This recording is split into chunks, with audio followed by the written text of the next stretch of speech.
Bienvenidos a una edición más de su noticiero de ABA Televisión. Mi nombre es Jaime Sevilla y estas son las noticias. Este es el video mensaje del Papa Francisco a la cumbre de magistrados. Señor gobernador Oscar Herrera, señor juez Celsa Jiménez y equipo de la organización del evento, hermanas y hermanos todos, una alegría saludarlos. Y qué bueno que la provincia de Misiones los albergue para poder reunirse a pensar la justicia y repasar la misión que tienen como jueces en este presente tan complejo.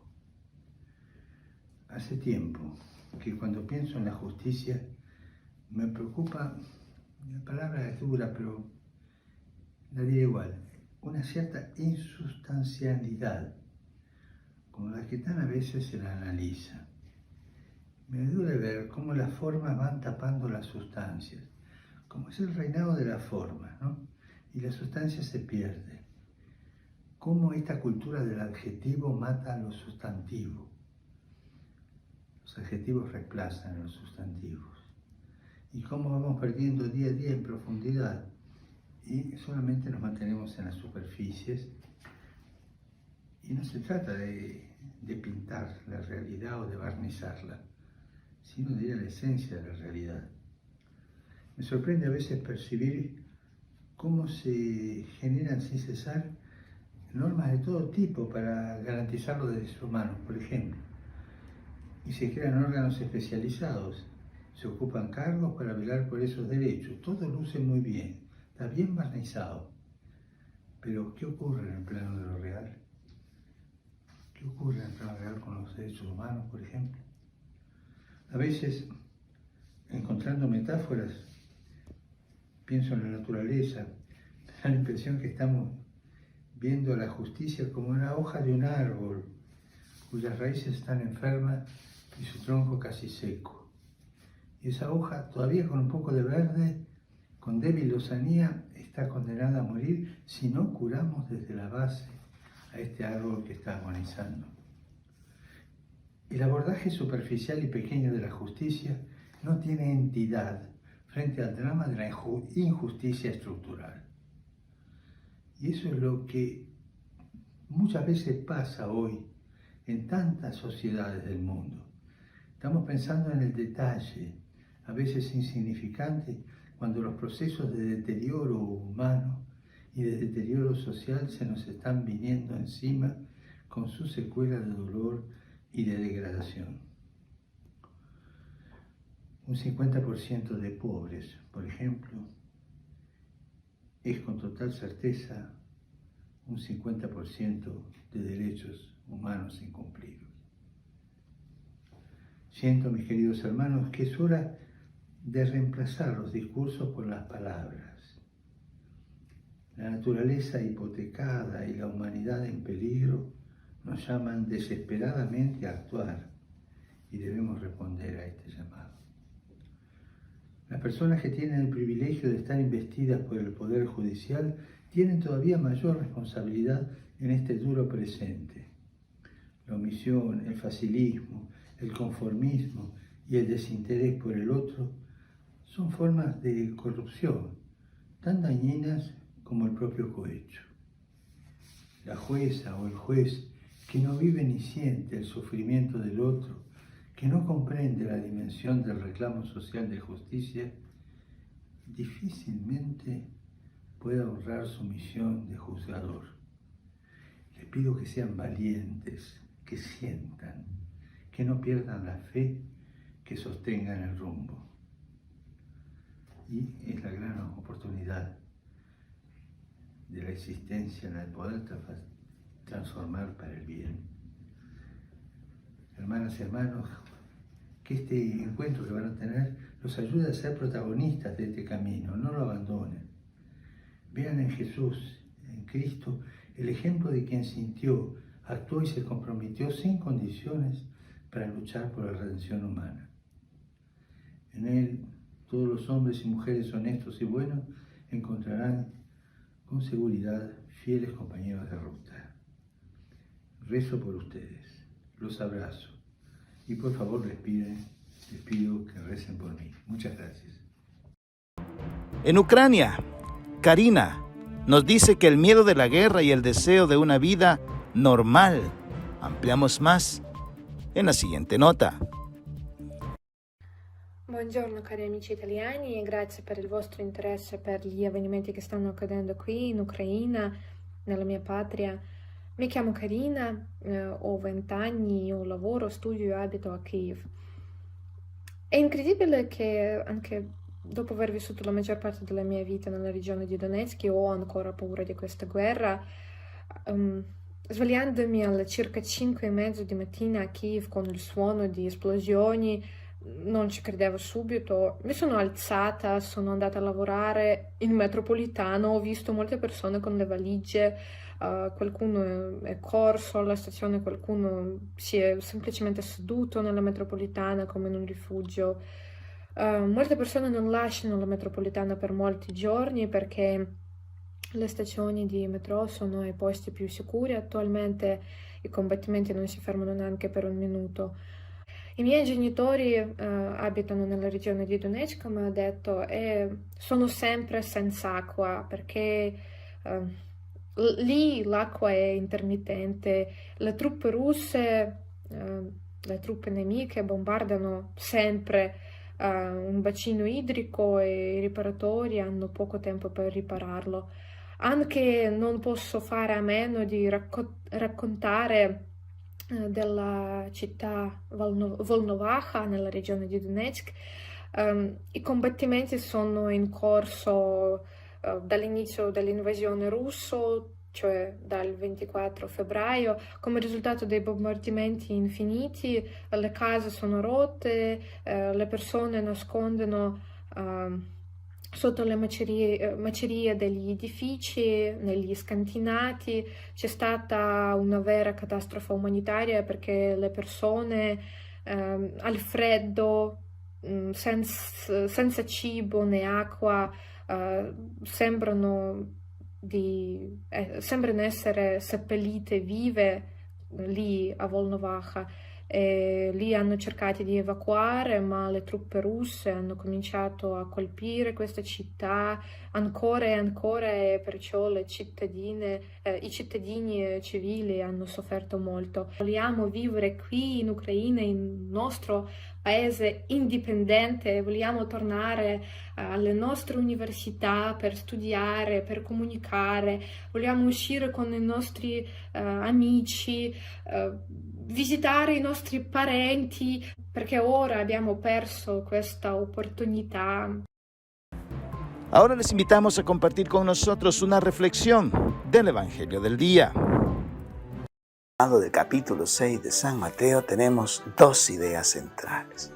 La primera es la oración y la segunda, el perdón.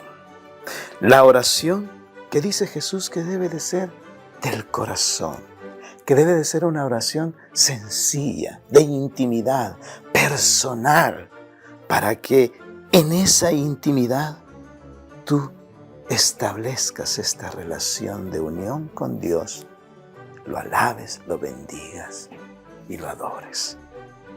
Y por eso Jesús dice que no debe de hacerse con tanta bulla ni con tantas cosas.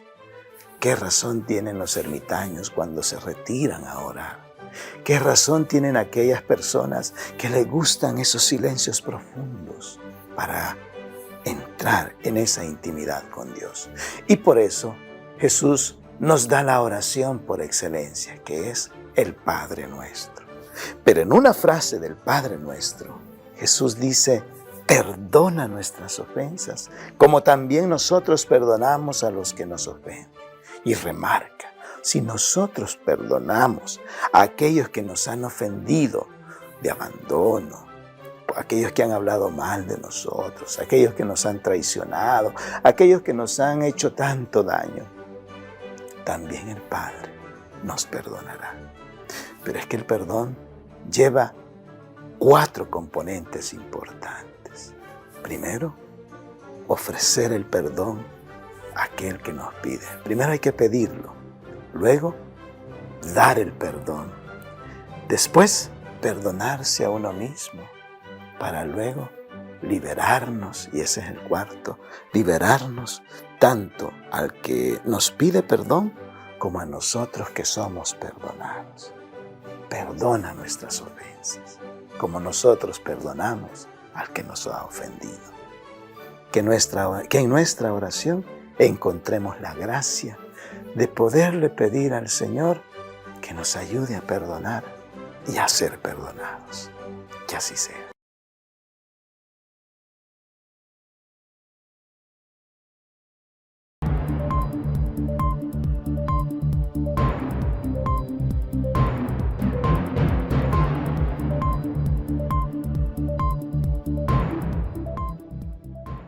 Así es Amil Secuda, la nueva secretaria de la Pontificia Comisión para América Latina.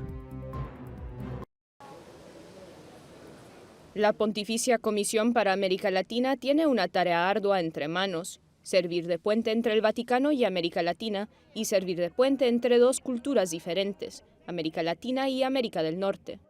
El Papa está muy entusiasmado con que esta comisión sea realmente un puente, no solo entre la Curia Romana y América Latina, entendida como Sudamérica y Centroamérica, sino un puente también entre todas las Américas. La que habla es Amil Secuda, nueva secretaria de esta Pontificia Comisión. Es otra mujer a la que Francisco confía un puesto de responsabilidad en el Vaticano. Como mujer la acogí con mucha esperanza, sobre todo porque considero que es un servicio a la Iglesia y que las mujeres tienen mucho para aportar. Hay una diferencia que contribuye a la unidad y sobre todo una sensibilidad que creo que es muy importante en estos tiempos donde se busca una cultura del encuentro.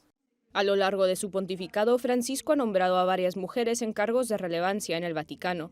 A Sor Nathalie Becart, por ejemplo, la nombró subsecretaria del Sínodo. A Sor Raffaella Petrini, número 2 del Estado-Ciudad del Vaticano. A Sor Alessandra Smerilli, número 2 del Dicasterio para el Desarrollo Humano Integral. Se añade a la lista Amil Secuda, laica, argentina y profesora universitaria. Está especializada en teología política y explica que el pensamiento del Papa en este ámbito trasciende las categorías de izquierda o derecha, porque Francisco promueve una política de la unidad.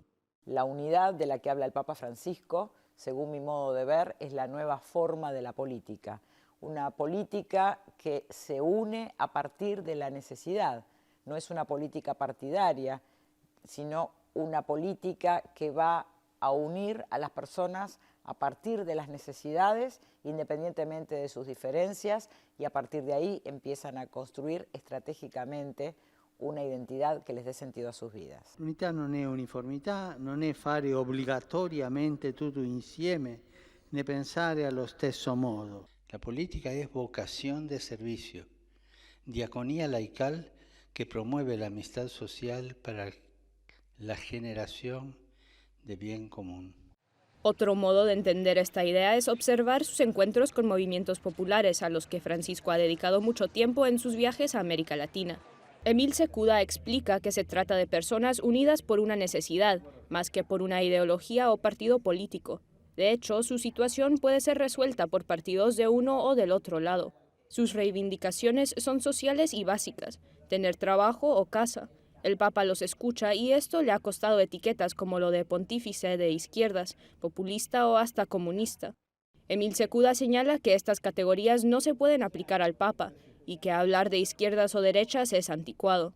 Esa estructura derecha e izquierda creo que tiene que ver con una estructura liberal propia del siglo XX y respondiendo a las condiciones económicas que caracterizó al siglo XX. En el siglo XXI, dados los saltos cualitativos tecnológicos, esas categorías ya no aplican y tampoco podemos definirlo porque sería determinar la realidad, sino que los mismos pueblos van a ir construyendo sus propias definiciones. Amil Secuda trabajará codo con el otro secretario de la Pontificia Comisión, el mexicano y también profesor universitario Rodrigo Guerra. Migrantes nicaragüenses envían más remesas a su país en el 2022. Karen Guido hace 4 meses llegó a Costa Rica en busca de mejorar su situación económica, Cuenta La Voz de América que su realidad en Nicaragua no era fácil y que parte del dinero que ahora gana como instructora de yoga lo envía a su familia en Nicaragua. Mando remesa a Nicaragua porque soy el mayor sostén económico de mi familia.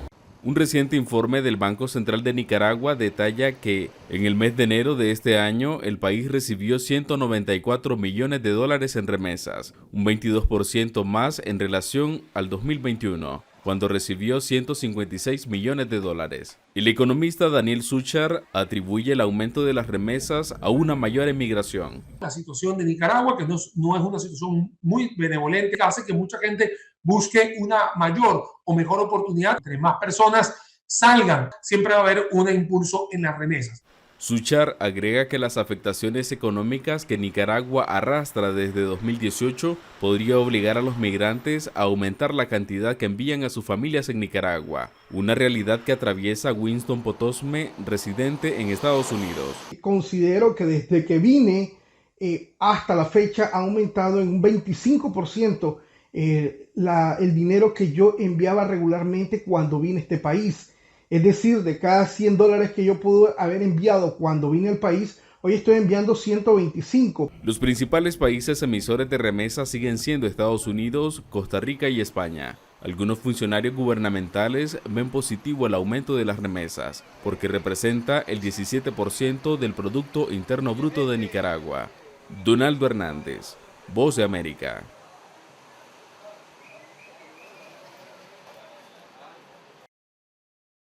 Nos vamos a Sudamérica, donde nos reciben nuestros hermanos de JN19 Televisión, quienes nos han preparado un reportaje especial sobre lo que acontece en el Perú.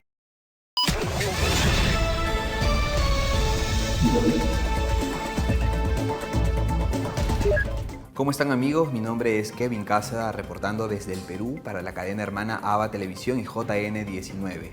Comenzamos este informativo comentándoles que el Ministerio de Salud ha decidido aprobar el Plan Nacional de Prevención y Control del Sobrepeso y Obesidad en el contexto del coronavirus.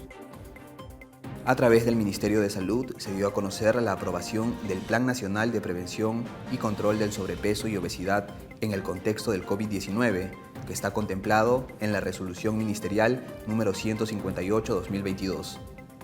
Las autoridades sanitarias han manifestado que el objetivo es promover las intervenciones estratégicas sectoriales en el cuidado integral, prevención, diagnóstico, tratamiento y control del sobrepeso y obesidad. El Centro Nacional de Alimentación y Nutrición del Instituto Nacional de Salud se ha comprometido con aportar evidencias sobre la salud pública a través del desarrollo de documentos normativos e implementación de guías alimentarias saludables. De acuerdo a la información que maneja el Ministerio de Salud, el 37.8% de las personas de entre 15 años a más están diagnosticadas con sobrepeso, de las cuales el 38.9% de este grupo pertenece al área urbana, mientras que el 32.9% se encuentran ubicados en las zonas rurales del Perú. En el contexto del coronavirus, las personas más vulnerables resultan ser quienes presentan sobrepeso u obesidad, porque corren el riesgo de desarrollar un cuadro de infección más grave o inclusive desencadenar en la muerte. Los especialistas detallan que solo sobreviven al coronavirus el 42.4% de los obesos diagnosticados con índice de masa corporal superior a 30.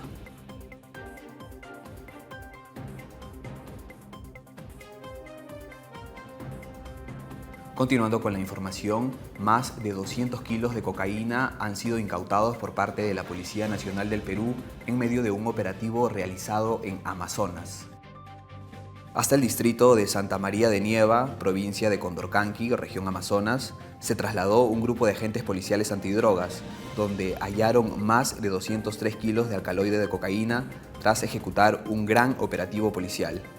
Denny Rodríguez, director antidrogas de la Policía Nacional, aseguró que la intervención se realizó bajo trabajos previos de inteligencia, donde se pudo corroborar que una vivienda rústica ubicada en el centro poblado de Puente Nieva almacenaba cocaína de alta pureza. El general Rodríguez detalló que los 203 kilos de droga fueron hallados en 5 bolsas de rafia, ocultas en forados denominados como caletas.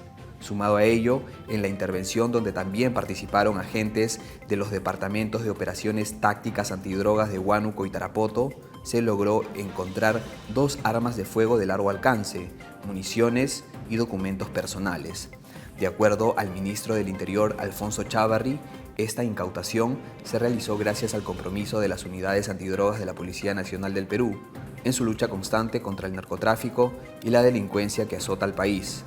Por otro lado, el titular del Interior manifestó que dará oportunidades a los jóvenes de la zona de Condorcanqui para que puedan ingresar a estudiar a las escuelas de la Policía Nacional del Perú.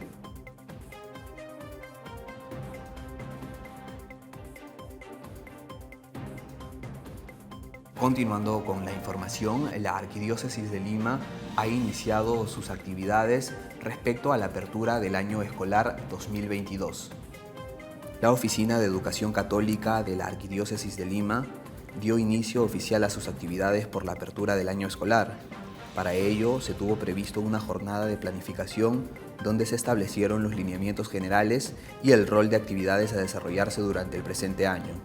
La jornada de planificación por el inicio del año escolar 2022 comenzó con las palabras de bienvenida de Monseñor Juan José Salaverry, obispo auxiliar de Lima, quien resaltó el esfuerzo y trabajo de los docentes de educación religiosa, principales responsables de promover una experiencia de Dios en los niños y jóvenes de Lima.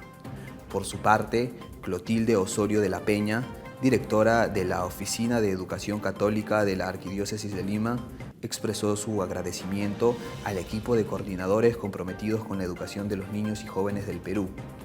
La jornada de planificación por el inicio del año escolar tuvo lugar en las instalaciones del Seminario de Santo Toribio de Mogrovejo.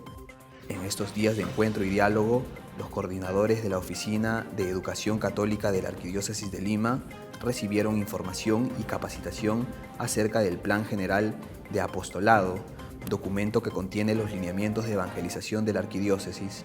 Sumado a ello, también se profundizó en torno al plan de acompañamiento y monitoreo pedagógico y el proyecto de ecología integral previsto para este año escolar 2022. Esta fue toda la información que tenemos hasta el momento para ustedes. Muchas gracias por su gentil sintonía. Reportó Kevin Cáceda desde el Perú para la cadena hermana ABA Televisión. Permiso.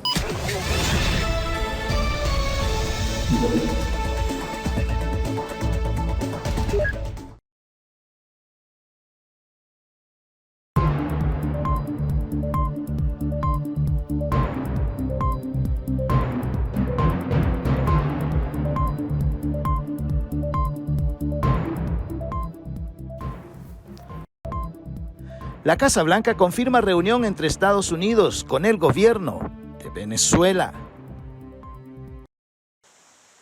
Estados Unidos continúa buscando soluciones para sustituir la importación de petróleo ruso, mientras revisa los riesgos económicos de imponer sanciones a la industria energética de Moscú. En esa búsqueda, el gobierno socialista de Venezuela, que en teoría no es reconocido por Washington, tiene un espacio, específicamente el petróleo de Venezuela, según confirmó este lunes la Casa Blanca. El propósito del viaje de funcionarios de la administración fue discutir una variedad de temas que incluyen ciertamente la seguridad energética, pero también discutir la salud y el bienestar de los ciudadanos estadounidenses detenidos en Venezuela. Nunca vamos a perder la oportunidad de hacer exactamente eso. La Casa Blanca aseguró que son conversaciones en curso y prefirió no adelantarse a los resultados. Según varias fuentes, Estados Unidos podría estar buscando reactivar la importación de petróleo venezolano en lugar del ruso. Para hacerlo, tendría que desmontar las sanciones de la petrolera estatal venezolana PDVSA, sancionada por el gobierno de Estados Unidos desde 2019. Al hacerlo, también tendría que reestructurar su política exterior hacia ese país. Pero según el experto petrolero Francisco Monaldi, Venezuela no estaría en condiciones de sustituir la producción rusa. Que en el corto plazo Venezuela no puede aumentar sino unos 200.000 barriles diarios de producción, que comparado con los 7 millones de barriles que exporta Rusia y los 11 millones en total que produce Rusia, es una cantidad muy pequeña. Legisladores republicanos como Marco Rubio han criticado una posible apertura de negocio con el gobierno de Venezuela, así como Irán y Arabia Saudita, y argumentan que Estados Unidos puede reemplazar fácilmente el petróleo ruso con producción interna. Monaldi no dudó de la capacidad estadounidense, que yo estimo que podría aumentar más o menos 1 millón de barriles diarios de producción a lo largo del año, pero eso requiere tiempo. La Casa Blanca asegura que evalúa todas las opciones para, en el supuesto de restringir la importación de petróleo ruso, no afectar el mercado y el costo del combustible. Jorge Agobián, Voz de América, Washington.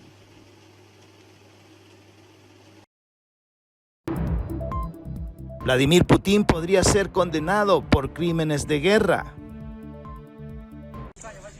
Hay un creciente coro de llamados a la Corte Penal Internacional para que persiga al presidente Vladimir Putin. El tribunal dijo la semana pasada que procedería de inmediato con una investigación activa de posibles crímenes de guerra tras la invasión rusa de Ucrania. La embajada de Estados Unidos en Kiev dijo que Rusia cometió un crimen de guerra al atacar una planta de energía nuclear en Ucrania. Fue un crimen de guerra atacar una planta nuclear. El bombardeo ordenado por Putin de la planta nuclear más grande de Europa lleva su reinado del terror un paso más allá. A pesar de que el Departamento de Estado dijo a sus embajadas que no compartan el tuit de la embajada de Kiev, el presunto uso por parte de Rusia de bombas de racimo y las llamadas bombas termobáricas en áreas densamente pobladas con muchos civiles también ha sido descrito como un crimen de guerra. Quiero expresar esto muy claramente. El señor Putin es un criminal de guerra. Tiene que sentarse tras las rejas en la Corte Penal Internacional. Sin embargo, si la justicia en general se mueve lentamente, la justicia internacional aún más. Las investigaciones en la Corte Penal Internacional tardan años y desde su creación solo ha ganado un puñado de condenas. Empero los bombardeos y ataques intencionales a civiles son un delito dentro de la jurisdicción de la Corte y el uso de bombas prohibidas se considera crimen de guerra. Varios líderes mundiales acusaron a Putin de estos crímenes, mientras Estados Unidos dijo haber visto informes muy creíbles y que está documentando y analizando todas las evidencias para brindarlas a los investigadores. No hemos sacado conclusiones. Es una revisión legal en un proceso que pasa por la administración. Lo que diré es que los ataques intencionales contra civiles o bienes civiles se considerarían una guerra por el crimen, incluso mientras lo evaluamos independientemente de la legalidad.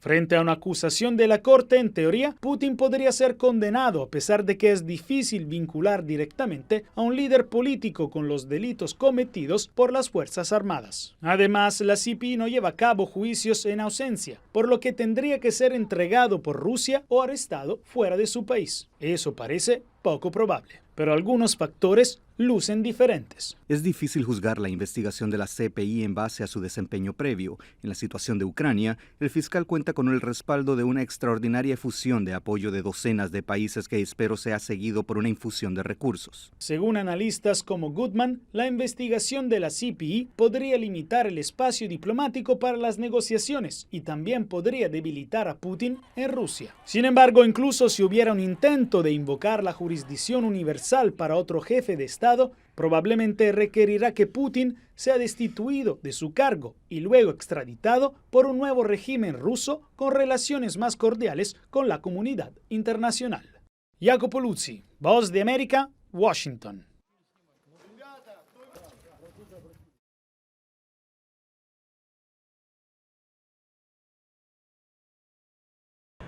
La Universidad Jesuita Centroamericana nos presenta las memorias. Hoy vemos la procesión de los farolitos de los mártires.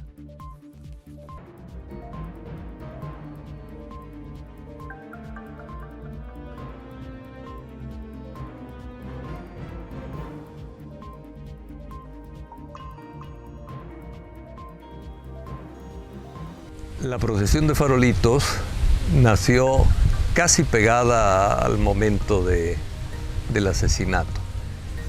El año del asesinato no los pudimos velar. Estaba la ciudad en tensión permanente por la ofensiva.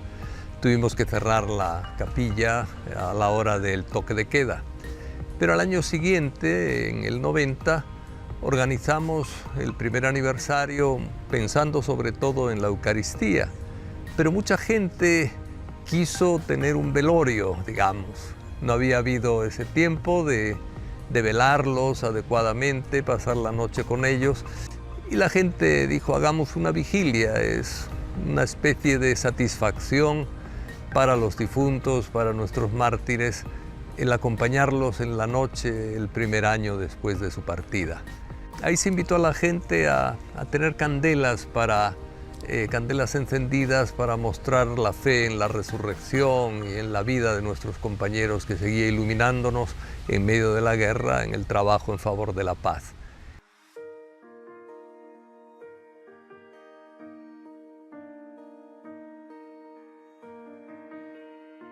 Bueno, que la vida de ellos nos sigue iluminando. Fueron personas profundamente libres y profundamente deseosas de justicia social. Es unir libertad con justicia, con esta justicia social que nos hace caminar hacia el bienestar de los más pobres, el desarrollo de nuestras instituciones para que estén verdaderamente al servicio de todos y de todas, y especialmente de los más débiles. Ese esfuerzo que ellos tuvieron en el trabajo por la paz y en el trabajo por la justicia, fueron tremendamente libres y su libertad fue la que les llevó a la muerte en solidaridad con los pobres. Ese mensaje sigue siendo muy real, muy presente y muy actual.